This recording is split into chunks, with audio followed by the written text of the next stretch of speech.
All right, folks, welcome back to the GBO Show. Very happy to be here with two local standouts for the Tulane Green Wave. We got Jha'Quan Jackson and Adonis Friloux. How you doing, boys?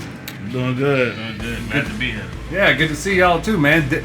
Dog days of the summer, everybody's kind of taking a summer break. We had to go to the guys who when they go home, they only go about 25, 30 minutes away to Hahnville High Product. So before we get started, though, folks, we want to make sure you check out ftwcollective.com.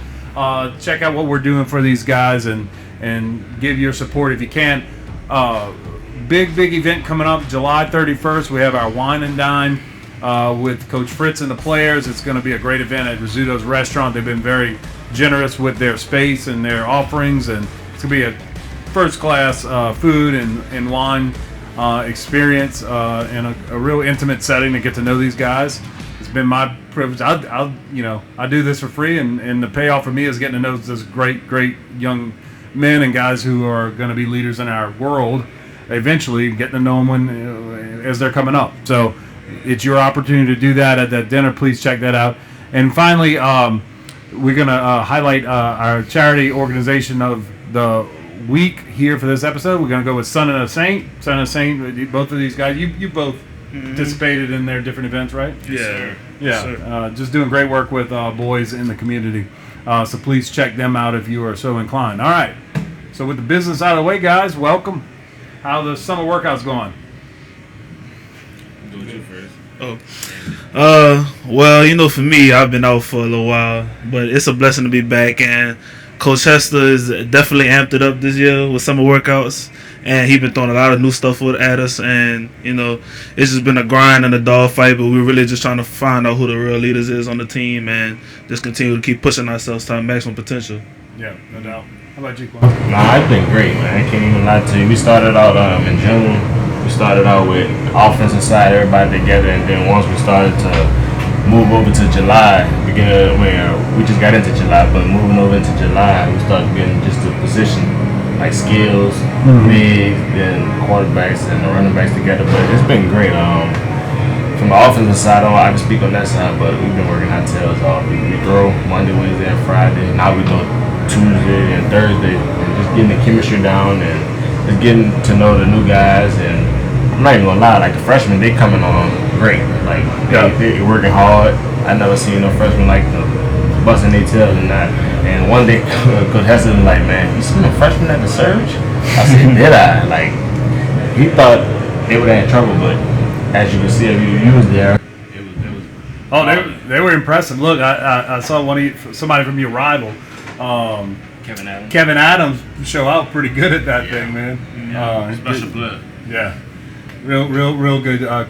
So Kevin, Jai, and Landry, Big Landry. So three Deshran guys. I guess there's some mixed feelings, but once they're wearing the green, it don't matter anymore, right? Nah, it's all love. So Adonis, you mentioned being out for a little while. I know, we never really got a chance to talk about it. Right before the season starts, here you are. You're scheduled to be the starter, defensive tackle, and then injury gets you out for the year. But being around the team, I saw you were always engaged. You're always a supportive teammate, but it had to be difficult, I guess. Seeing a team show out so well and you not being able to be a part of that. Yeah, it definitely had took a toll on me, especially since I've been playing football since I was 5 years old. And I ain't never had no serious injury like that, and that was the first one. But, like, whenever adversity strikes, that's going to really prove to you, like, how you are as a man. And I felt like that was just another one of those times where I had to prove myself as a man. And I just want to thank God for, even though it wasn't the best thing that could have happened, I still appreciate it for happening because going through that process, I learned a lot of things about myself, my mentality, and also, like, I was able to coach my teammates up and be more of a student of the game now that I had all that time off.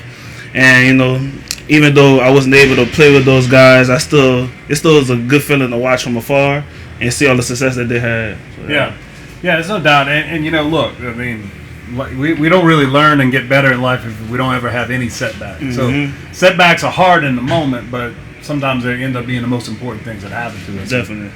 And so in the spring, I guess you you were able to do some individual drills, didn't really get into team activities. But your team activities are going to be starting up here in fall camp. You're full go now? Full go and be 100%. Yep. Oh, man, that's going to be fun to watch. I will be personally insulted by any team that don't double team on their run play, all right? Most definitely. So you're going to have to take that personally and teach them why you demand a double team at all times. Of course. Quan, unlike the defense where we had changes at a number of position coaches and we get, changing coordinator, although a lot of the guys are back, got a lot of coaches, we got a lot of continuity on the offensive side of the ball. Are you seeing sort of just from the off-season work, guys kind of picking up where they left off and just sort of advancing the ball in terms of efficiency and understanding of what we're trying to accomplish? Oh, most definitely. Even with the coaches, where we left off at with the Cotton Bowl, we started right back there when we got back in January. So just the same plays that we left off in the Cotton Bowl, we was working on just adding more things to really can see who can play which positions and what they're great at and what they're not great at. But really great addition with the running backs. We got a lot of new guys, transfers. So really just getting fit in and just trying to build the brotherhood together and just to see how we work together, Right.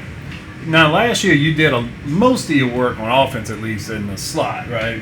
I suspect, though, that you cross-trained to play, on ball, outside X, you Z, every one of the positions. Are you expected to kind of move around a little bit more this year?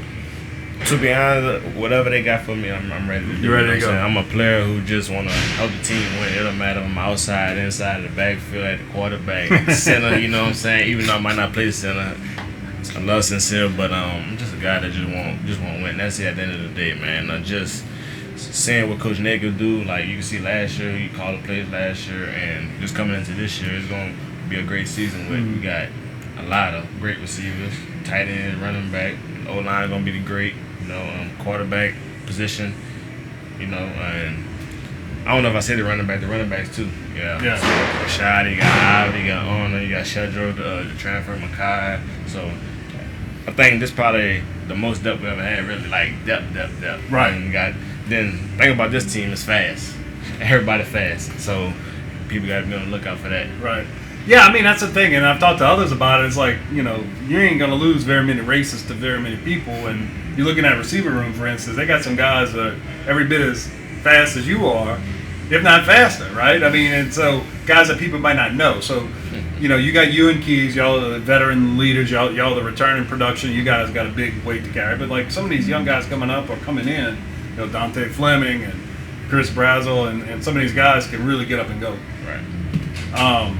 As far as sort of next year go, I mean, do you're the elder statesman now, man. You've been the guy who's been around the longest now in that room. Are you sort of stepping up to that leadership in that room, sort of, and in the locker room in general, just kind of try to lead by example, lead by the way, by action and words.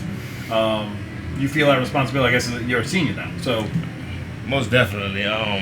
Just as you said, the past years I've just been lead by example, but took it upon myself this year to be a more vocal leader. You know what I'm saying? We lost some great leaders from on the defensive side and offensive side, and I think we have a lot of young guys, and just having young guys come in, switching from high school to collegiate level, it's not the same. It's faster, and you're trying to do the same thing you did in high school, which sometimes it works, sometimes it don't work. But I think on myself and me, Sincere, Pratt, and Lawrence Keys on our side, just want to make sure that it's just not on the offense on both sides to make sure everybody on the same page. Because what we went through last year, it was hard. It wasn't easy. It was easy. It wasn't easy. Everybody was just one, and then having really Nick take over everybody on the whole team and be the great leader that he is, it was a blessing, And somebody got to step up this year.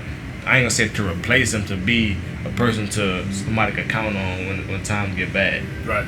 Yeah, however you get there, whether it be one guy, two guys, three guys, whatever.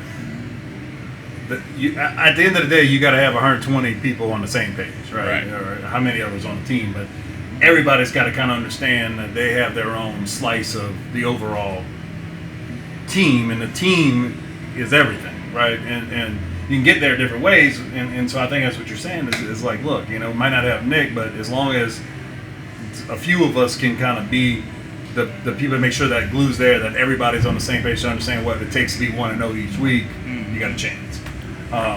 And look, I've been around a lot of you got lots of guys with the qualities necessary to be leaders, including you, Adonis. I mean, when you talk about leadership, just look at captains, and that's not necessarily the only team leaders, right? But you got the 2 offensive captains returning, but you lose Nick, who was sort of I've said in the past, generational leader. You don't find a lot of people like that. Yeah. And Dorian was incredible, strong leader as well. And so you lose those guys. You lose Larry Brooks. You lose Macon. You lose a few. You kind of see it as an opportunity for you to kind of step up and fill some of that leadership void on the defensive side of the ball. Mm-hmm. Yeah, I definitely do see that as an opportunity for me to step up. And, credit to all those guys that were here last year. Even though a lot of them wasn't vocal, they still led by example. And so now we're just trying to make sure that we set a culture, especially for the young guys, for all of them to stand by so they know that's what we expect for them to do and for us to see. So, yeah. Yeah. One thing I get really excited about when, it's easy to focus on, you look at the defensive alignment, you kind of lost the middle back, right? You lose the two off-ball linebackers, you lose the 2 deep safeties. And you lose Macon, so you kind of lose the middle of the defense, but which you didn't lose really at all. I mean, very little turnover on the defensive line. Mm-hmm. And Quan had mentioned the depth, but really one of the deepest positions on a team, just from my standpoint, is your position. Definitely, we have a lot of depth now, especially from when I first got here to now.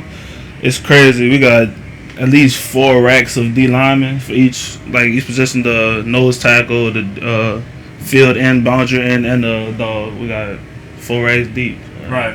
Yeah, with players, and I think that's what separates when you look at teams that are successful at the so-called G5 level, and you can have a flash and a plan if you're not real strong on both lines, but the ones that have had sort of sustained success and have moved up to the Power 5 and all that are those teams that sort of figured out the formula to develop quality depth along in the trenches. And Boise State's a great example. They're still G5, but I mean that's when they really took off. Is that they were starting to produce NFL guys, but they had 2-3 deep. And I think Tulane's now at that level, right? And you look at on your side of the ball, but then you look across the ball. Man, we got 4 of the 5 starters returning. You bring in Cam Wire, but then you got some of the younger guys that finally kind of getting it on the offensive side. That if there were to be an injury, you actually got some guys that can come in and play for us on the offensive side, on the offensive line, right? One guy at your position group, we got Jet back, got Darius. He's looking to have a big year, I know. And of course, Pat's back. But one guy is really kind of coming to his own and it's continued to grow. He's now a big guy. It's Keith Cooper. Yeah, definitely. When he first got here, I remember Coach Trayvon Robinson, our old coach, used to say that he was like a little baby deer because he didn't really realize his size and how to use it. But now as he's growing, as I watch him growing, he just developed to a dominant player, and it's going to be crazy for the season that he had this year. So, looking forward to seeing it, too.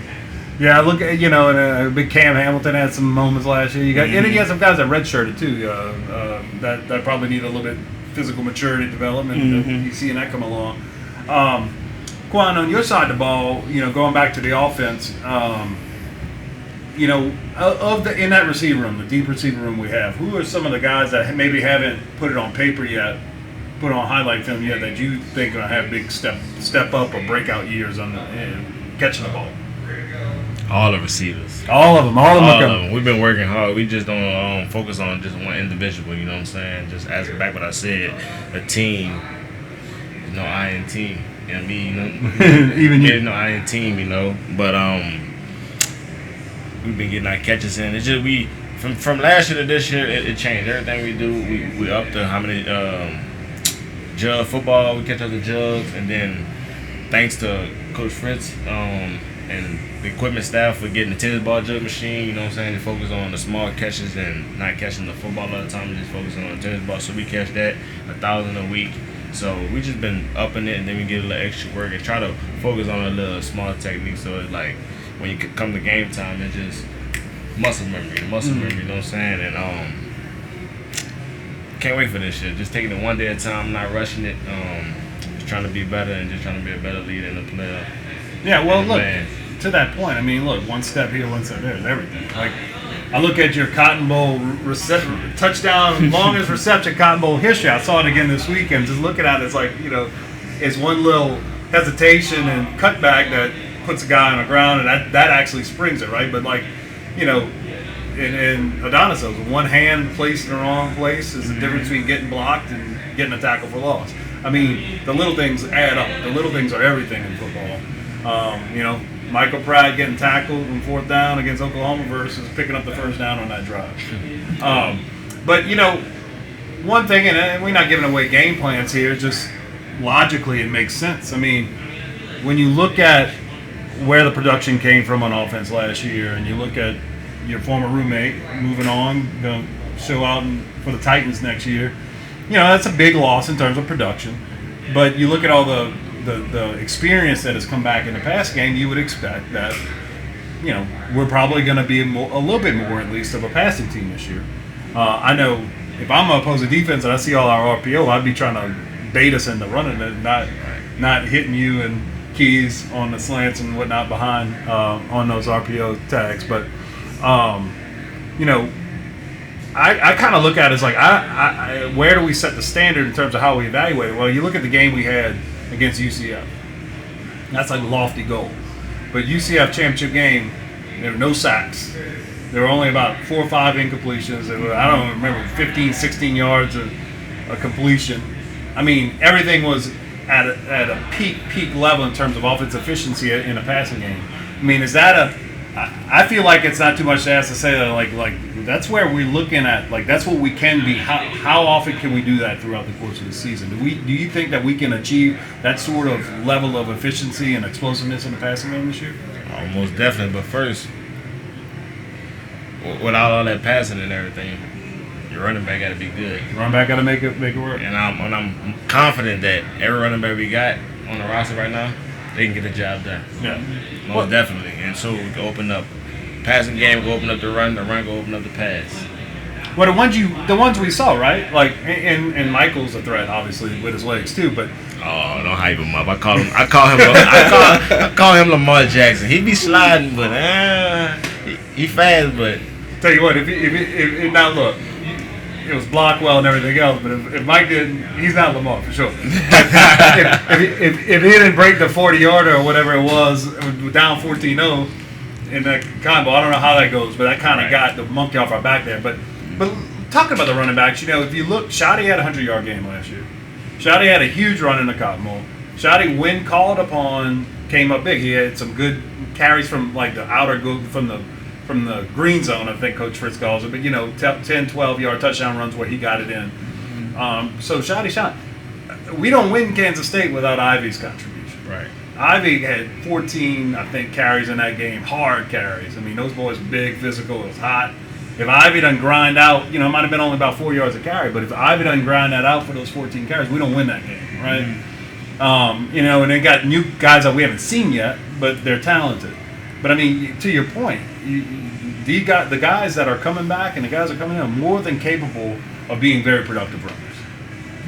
Yeah, just as what you said, every game is not going to be your game. You might hit this game, you might miss next game. I might have a good game. Dante might have a good game that game. So it's just whoever the high hand that week, you know what I'm saying? Just keep giving them the ball and just seeing what they can do. And you play football, so whoever got the high hand, that's what you're gonna play, right? Yeah. So I never had the hot hand, but you know, But yeah, I mean, look, if somebody says, "Look, we got to stop four is the game breaker," there, you know, you got to take him away. I mean, they can bracket you, they can do different things, take you away. You might not have a big number game, but if they're doing that, then somebody else. Keys is open, Bauman's open, you know, Shotty's got light box, whatever it is, right? There's a give and a take at all times in football.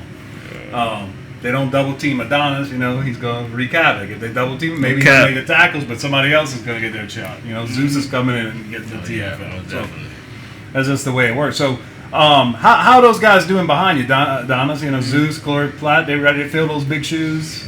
Oh, yeah, they more than ready for real, honestly. Especially, like, they be in the weight room. They be getting it in. They be outside after workouts getting it in, so they ready. So, yeah, we got to get Zeus on here before the season starts. I long overdue talk, man. That guy's put it in quietly, you know, without a lot of fanfare, but has done good work throughout his career. Now it's his chance to shine. Yeah, he's a silent assassin for sure. The most interesting thing I like about this year is all the jobs open, like on every position. So it makes it even harder on each player to come with that mindset. I gotta come with it every day. You know what I'm saying? Like, I gotta make this play. I gotta make this tackle. I can't miss it. You know what I'm saying? You gotta have it on your mind that like I'm gonna win it. So that's one thing I like about this year, this team. There's a lot of new guys, a lot of new faces in positions, and a lot of guys who, just as you said, like I think we have like 70% back on the offense and 50% on defense.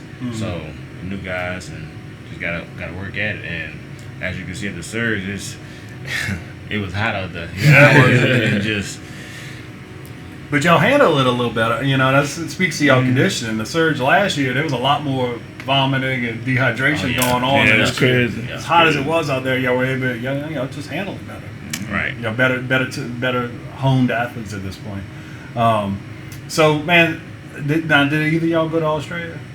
Yeah, I went. You went? How was that?